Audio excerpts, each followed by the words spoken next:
morning. Happy The Friday. locations you're in are just absolutely stunning. The power of the internet. Say something? It was the power of the internet. Yeah. Speaking of the power of the internet, I let myself go. I have no shave. I need a haircut. You know what? You've had a big week. Yeah, I didn't have a chance to shower yet, so. I have foregone showering a long time ago. I remember those memes at the beginning of the pandemic when people were talking about how at first when everyone got sent home, everyone kept up appearances, dressed up as if they're going to work, and then it just fell off the cliff. Yeah. What's funny, the first interview I had on Zoom, it was like a group interview. Yep. And everyone came on, and then one guy comes on with a hat, and then another guy's like, "Oh, well, if you're wearing a hat, I'm going to put my hat back on." Like, anyway, it was funny. All appearances. I had I made a big move this morning. Oh yeah? Yeah. Well, so I've been working on that app. So this morning I sent my guy a message on Messenger, Facebook Messenger, requesting a meeting with him next week. So I haven't heard back from him yet, but anyway, it's going to be amazing if the response is going to come back. Is this about the app? So I've been watching your videos. Yeah, exactly. And I also signed up on Glide for the paid pro version. Mm-hmm.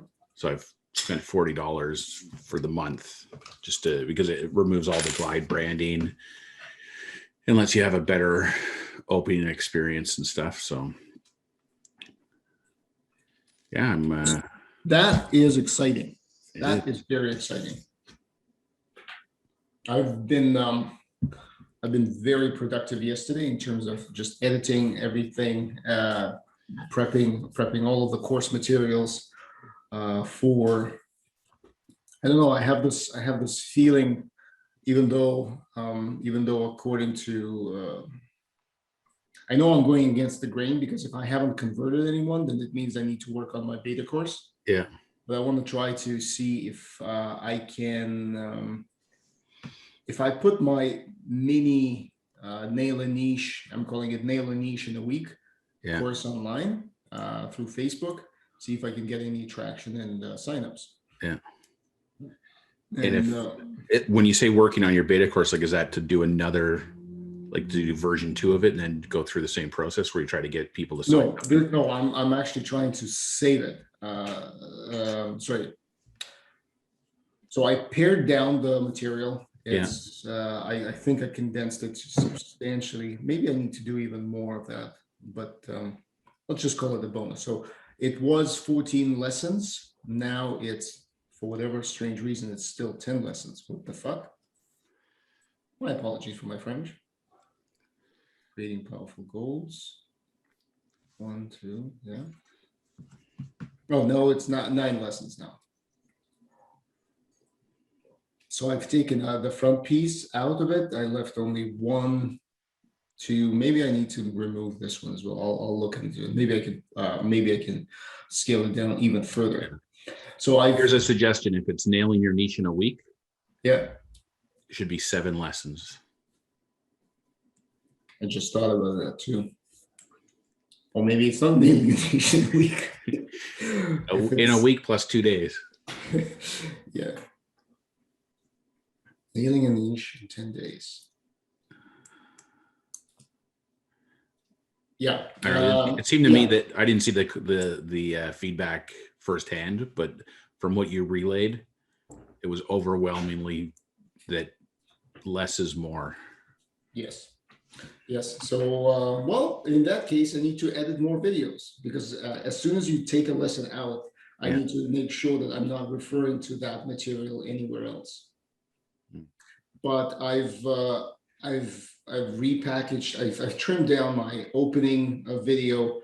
I've started working on it was 1 hour and 50 minutes, the last bonus lesson. So I was working on it till like past midnight yesterday. Still haven't finished. Yeah, you're right. You're right. If it's going to be an elimination a week, I need to be more. Yeah. You know what, Greg? You're absolutely right. I'd rather take the other lessons and package them into that bonus that you suggested. Yeah. Or I mean, you could always do. I don't know if it means you got to edit stuff or whatever, but if you had 7 key modules and then the other 2 or 3, whatever it is, just are positioned as bonus materials. So that you don't actually have to take anything out. It's just kind of reframing it. Yeah. I don't know if it even matters, but anyway. Yeah. I've also noticed, like, for example, my first presentation, this was like a bad typo on one of the transition slides. Clients. It was supposed to be client plural, but it ended up client apostrophe S. Yeah.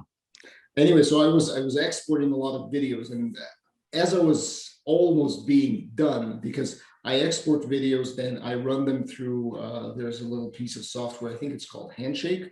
Yeah, Handbrake. I run them through Handbrake, and Handbrake makes the videos, what's it called?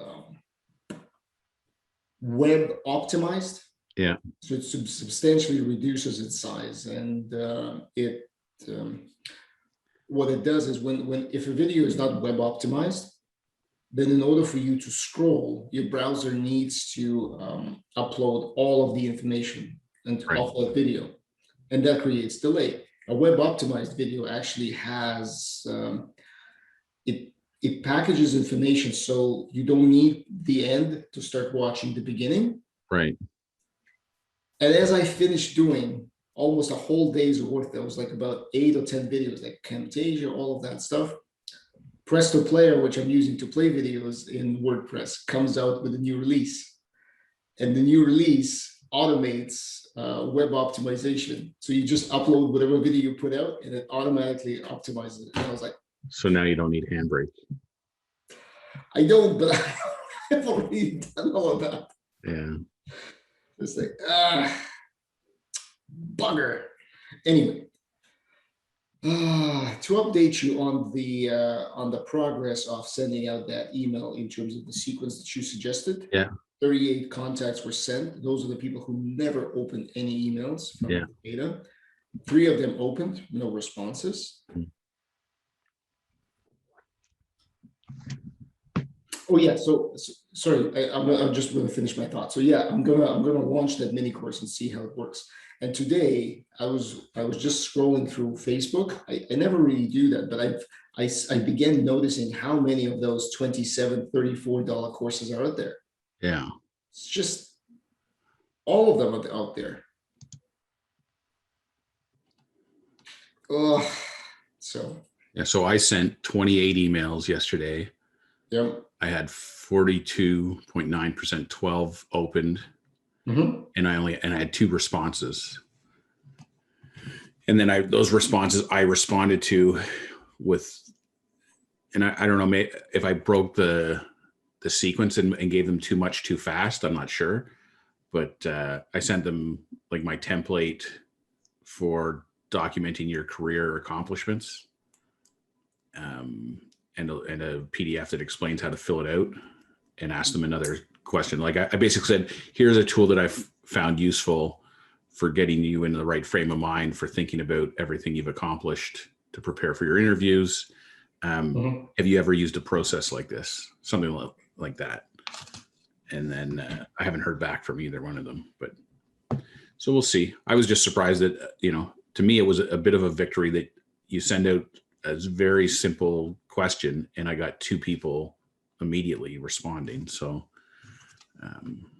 anyway, human psychology works. It's you may question it, but it still works. I was updating some content on my app yesterday, and one of the quotes from the guy is, so the lady was talking about her coaching practice and basically giving excuses why she can't do this or can't do that. And basically came down to she wasn't comfortable with stuff yet. And he goes, "Oh, have you been under the impression that you need to feel comfortable before you can do this?" It was just so classic. Like we convince ourselves that, I can't hit go or take this step or send this email till I'm comfortable. Yeah. But it's not actually a real prerequisite.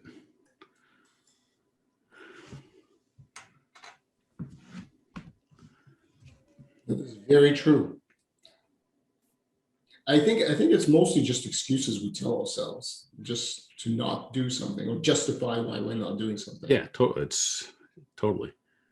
And his other thing is, so she's going, well, you know, if I do this, he might think I'm devious or he might think I'm stupid or whatever. And he goes, yeah, he could think that. He could think all kinds of things. He goes, how many things have you thought about today? Like, who cares? He's going to think whatever he thinks. Yeah. Interesting. Well, and this was another one because a lot of it is talking about your pricing and stuff. But he says, like, you know, you all you can do is listen to them, try to get their world, try to see how you can support them, and then make them an offer for how you can work with them. Mm-hmm. Either accept it or they don't. It's not for you to do their thinking for them. Let them do their own thinking. You don't know what their circumstances are. You don't know what they can afford or not afford. You don't know what's the value of something to them or not. Like you're creating all these things in your own head that aren't real. They're just your thoughts. Mm-hmm. And it's actually it doesn't resemble reality, but B, like, who do you think you are trying to decide for other people? Just make them the offer and let them decide for themselves. And if it's not for them, that's fine. Move on to the next person. Yeah, that's true. It's very helpful to hear that. It's very helpful. That needs to be said more times than once. Well, that's why I have it in an app that people, when they're having their self-doubts, they just go in and listen to this little blurb with a great British accent, and you feel great.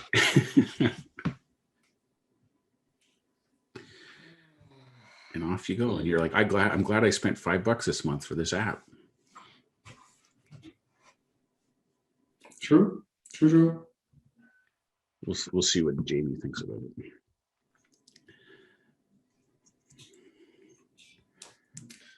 You know what? It's going to be amazing if this is going to be something that he says, yeah, that would be great. Yeah. Well, the way I'm gonna position it is, I would like to do a beta test, or possibly 2 different beta tests. So one would be the group that I'm in currently, which is kind of aspiring coaches starting their practice.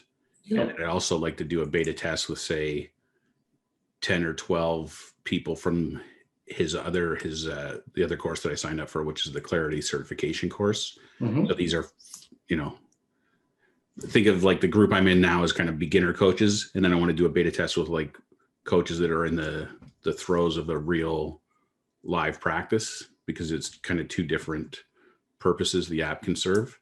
Okay.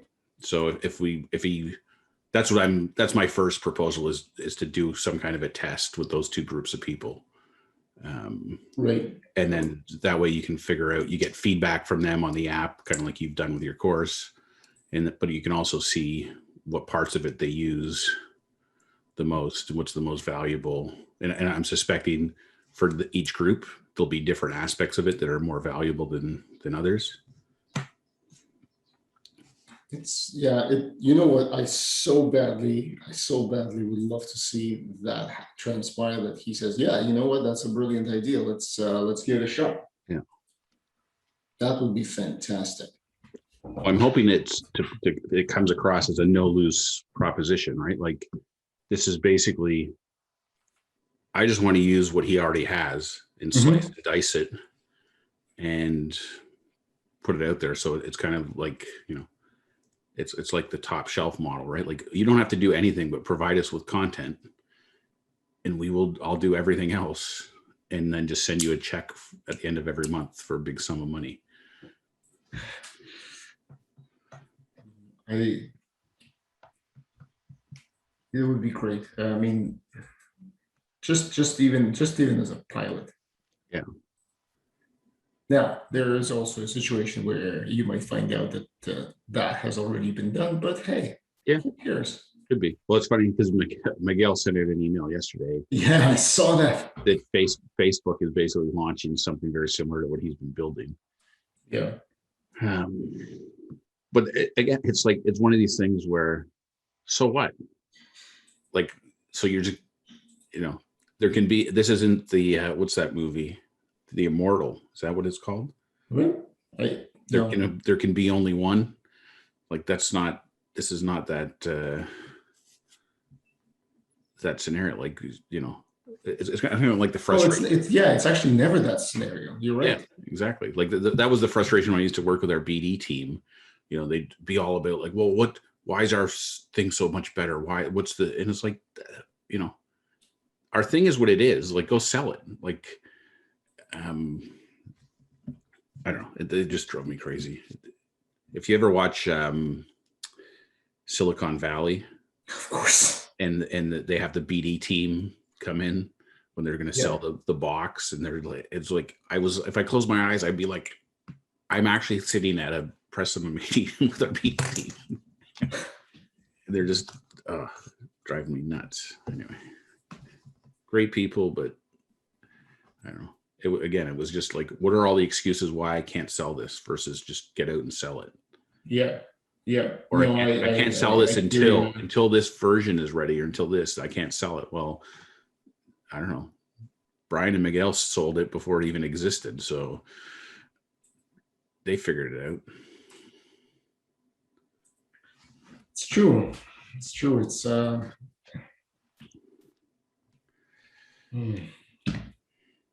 Anyway, yeah, I'm really excited about the possibilities for this app. I just hope he's up for it. But if not him, I'll find somebody else. But it would be perfect because, again, like I said, I think there's the applications that I just talked about, but then there's even for people who have their own coaching business, building them custom apps for their own practice. Yeah, absolutely. No, that is definitely one of the things that's just have to do. You just have to try. Mm-hmm. Most things will not work, but some will. You never know which ones. Yeah, for sure. Yeah, well, you're pitching a course. I'm launching an ad. We'll see how that transpires, and I want to spend some time. I want to spend some time just trying to find out how I can locate the audience. Yeah, like how I can put the ad in front of the right people. And is there any traits specific to the people that were the most engaged in your beta testing that jumps out? The thing is, there was one trait. They all came through organic sources. Okay. In other words, they were coming from the different holistic groups. Yeah. That's the one thing that sometimes bothers me about this cohort of people, is whether or not, like, I've been thinking about ad copy. I know what I can say, but I'm just wondering, just replaying in my head everything that I was saying in the course about not selling the product. So it's not necessarily about the niche. It's about getting from that, getting away from that point where you're not actually sure, you don't know whether you want to do it or what you want to do or whether it's going to work. It's that uncertainty. It resolves that uncertainty for most people. Yeah. But then I begin thinking, but a niche is a niche is a niche. It doesn't have to be for a specific group of people, really. Yeah. No, not necessarily. Yeah. How do I sidestep that? Because all of the material, or do I need to sidestep that? Yeah, I don't know. I mean, I don't know if this is applicable, but in my course, there's an analogy he uses of, your niche is kind of analogous to which room in your mansion are you going to clean first. So, there's many rooms, but you got to start somewhere, and you can only do one at a time. So that's, but there's lots of rooms. So if you define your niche and you go work on that for a while, if, whether it's working or not, at some point you can decide, okay, I've got this where I want it, or this isn't working. And then you can move to another room. Well, in this case, then I'm contradicting myself. I really need to run another beta test on let's say a different group of people and see if that works. Yeah. But then I like what you said though, because what you were saying earlier was, I was just having thoughts of like Talia's presentation about, it's not the product, it's not you, it's what is the problem, what is the concern, what is the emotion behind what the people are going through. So it's like, you're selling the certainty or the comfort of knowing that what you're working on is the right thing for you. Something like that. Yeah, I need to think about that. Copy.ai. Let AI write it for me. There's another one. Conversion.ai. Oh, maybe it was Conversion. Yeah, because in my Kajabi group yesterday, there was a thread about using AI for ad copy, and nobody said copy.ai, but everyone was talking about Conversion.ai. Conversion.ai, in my opinion, they have a bit of depending on who you talk to, they have fewer features and their pricing model is different. Right. So they limit you to credits. And but they're pulling from the same place, I basically. Yeah. And it's interesting. So, for example, yesterday was like on such a high, like everything. Now today you begin to question like, yeah, is this really true? It's the fluctuations of your mental and emotional state are just unbelievable. Well, let me ask you, hold on, Greg. Actually, what is your niche? What is my niche? Yeah, who are you focusing on? Well, it's very specific to each of the products that I've got.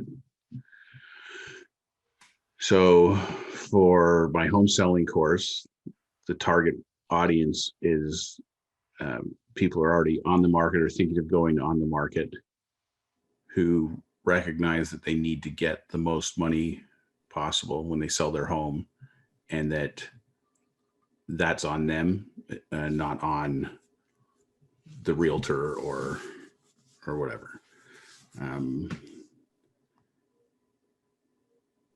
I've been thinking about, should I target, how do I narrow that down? Like, is it specific age groups and things like that? Anyway, that's as narrow as I've defined that group so far. But you're not coaching them, are you?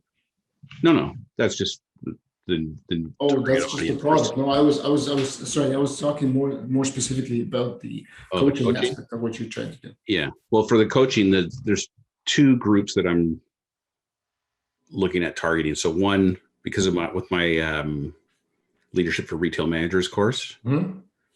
So that's like the gateway drug into my coaching. So one is selling that course with coaching packages for those groups of people.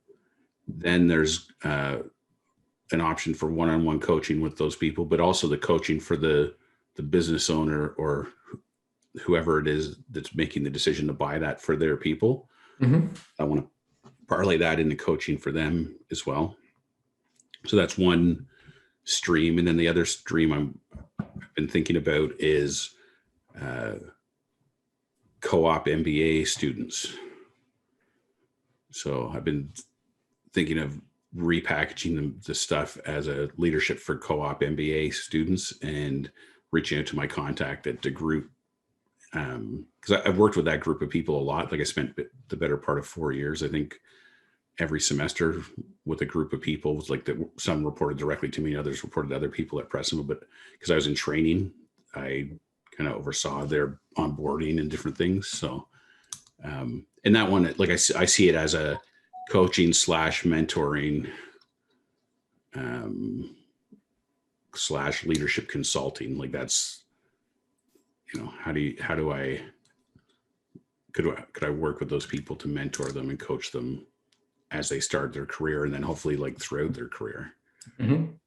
So those are the two groups that I'm going after. That's a well-defined niche. Do you think so? This is more of a challenge you question. Yeah. From a standpoint of co-op MBAs, these are people in school. They have already heavily invested in their education. Yeah. Would they be the people with money that are able to pay you? Yeah. I've thought about that, and the answer is I don't know. What's your gut feel telling you? Yeah, well, money is definitely tight, but at the same time, I think it's the positioning is investing in yourself, which these people already have bought into, and the value of having mentorship and coaching from the beginning. Like I think back now, like, I mean, something like this never existed when we were coming up. Mm-hmm. And when I look back, I was on a call yesterday with a guy, and I was saying, like, when I look back and I think of some of the difficult decisions I've had to make in my career or whatever, the benefit I could have had of having somebody, because back in the day, like, you would talk to your boss or whatever, but the truth is, even if you had a really good boss, they were not impartial. Yeah, that's true. Even if they tried to be. Like, the reality is they were, in some way, shape, or form, they had skin in the game. Mm-hmm. And they were guiding you, but they were guiding you to do what was best for them, even if they weren't conscious of it. Anyway, yeah, I mean, it's a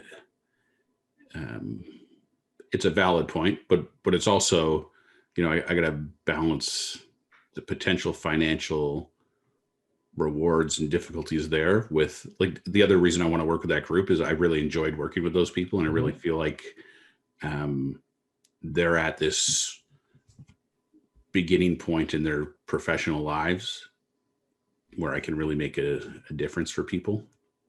So it's a group of people that I want to work with as well. Well, it's the reason I asked that question, because it's the same question that was asked of me when I first presented my focus of the course in my training. And the question there is so people are coming out of school, and the same logic applied. They've spent some money already, and do you think they're going to spend again? Or is it better? No, let's not put qualifiers there. Does it make more sense to focus on people who've been out of school for 1 or 2 years and try, because you're coming out of school usually on a high. Yeah. You've been sold with the potential, and you're trying to make this work. It's all seems fantastic. Okay, that's great. So does that mean that basically, does that mean that they're not as inclined to take you up on your offer just because they believe that at that point in time they believe that they can do everything themselves, that they have all of the tools to succeed, and then after let's say a year of trying, or a year in the workforce, and understanding that although they do have an MBA, it's still not enough for them to get ahead as fast as they could. And at that time, they're beginning to question if they're doing everything right. Greg comes in. Yeah. I mean, yeah. Valid points.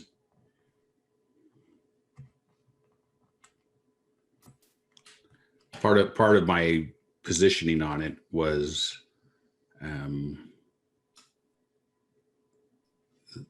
predicated off the fact that I already have a contact to get into that initial group potentially. Not that I mean, we all know that you convince yourself that your contact is going to be the gateway in somewhere, and then you get ghosted by them. So we'll see how that plays out. But I mean, even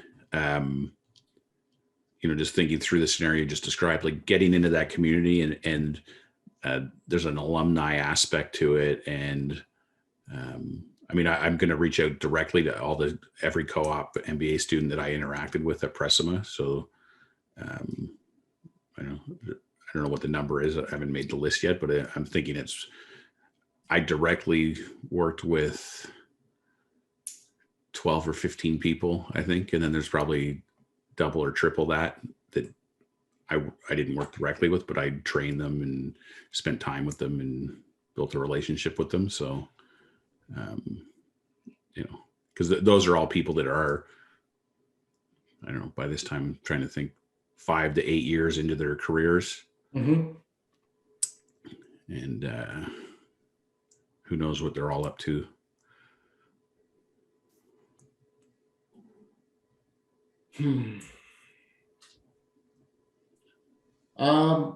I guess the only way to know is to try. Yeah. And I mean, that's right now, that's just an idea on a whiteboard, because what I'm heavily deep into right now is the Leadership for Retail Managers course, to get this course built and launched for my friend's business, and then go from there. Mm-hmm. So my next step with that, once I get it built, and I mean, once it's built, I'm not even going to launch it with wait for it to be launched or done with her, is Mm-hmm. start marketing into everyone in retail that I know, that on the franchise side of the business, right? And then on corporate, try to get it in front of people in HR training kind of circles. Right. So it's I don't know. We'll see. I mean, I don't think it's for the big corporations. It's for kind of smaller operations that don't have big budgets but see the power of investing in their people. Right. Hey, let me ask you on the same note, kind of about picking an idea and what you think, and it's along the same lines. It's easy to criticize other people, and it's so hard to be critical of yourselves. Yeah. So in the same vein, my idea about analysts and helping people be better communicators. Yeah. Because I think that's essentially what it is. Do you think it has merit? And and if it does, what would be the end promise? Like, why would people do that? Because you can't guarantee promotion. That's out of your hands. No. It's not something that people have control over. No.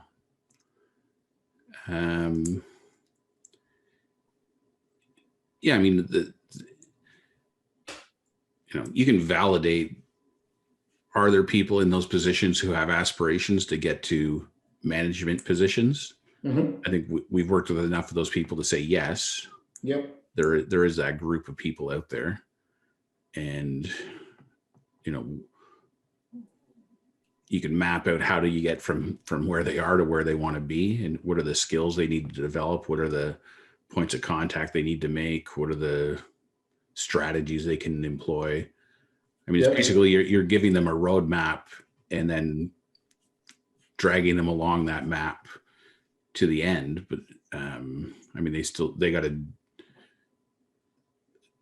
they're going to do the work or not, but their success or their promotion is going to be dependent on what they do, Mm-hmm. not on what you do. I mean, you're going to give them information and help them along, and then,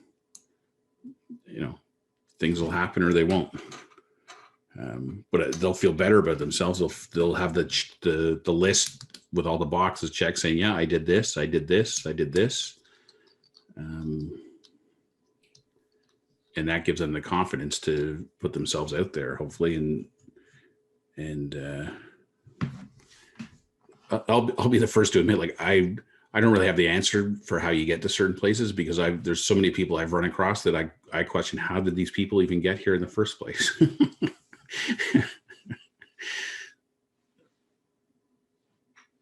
That's true.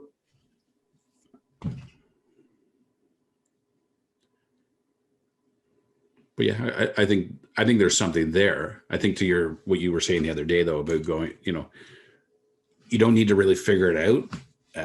Just figure out a starting point, and how to do your survey form, and get some beta testers lined up. And then if you get any traction, you get a bunch of people, then you'll know you're onto something, and then you can figure out the next step from there.